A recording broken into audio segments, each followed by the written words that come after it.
الحقوني، طليقي اتهجم عليا وضربني أنا وأمي اللي عندها 70 سنة، وخطف عيالي مني وخدهم في العربية ومشي.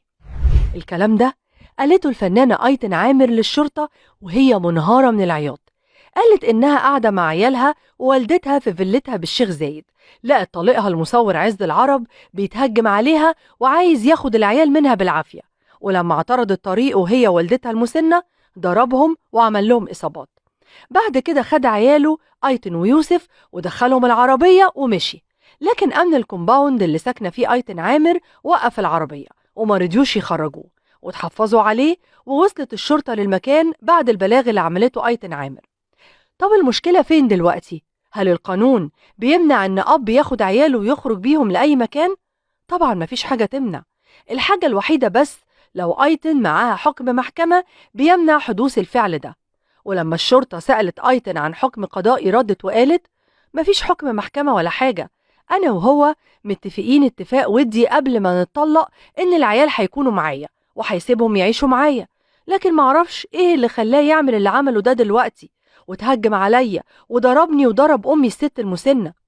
طليق أيتن عامر كان باين من كلامه قبل كده والبوست اللي نشره على الفيسبوك من فترة وهو بيطلب من اسم شرطة الشيخ زايد إنهم يقفوا جنبه ويلحقوه من اللي هو فيه. ودي مش الخناقة الأولى اللي تحصل ما بينهم، حصل بينهم خلافات قبل الطلاق وبعد الطلاق، ولما قعدوا واتفقوا على الانفصال والعيال هيعيشوا فين يا دوب مشاكلهم هديت شوية.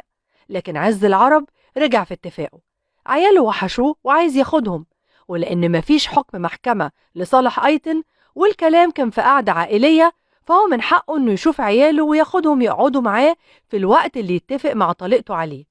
لكن اللي مش من حقه أبدا واللي يعتبر جريمة القانون يعاقبه عليها هو اعتداؤه بالضرب والقوة على أيتن عامر ووالدتها. الموضوع لما وصل للنيابة في ساعتها خدت قرارات عشان تفصل في المشكلة ما بينهم.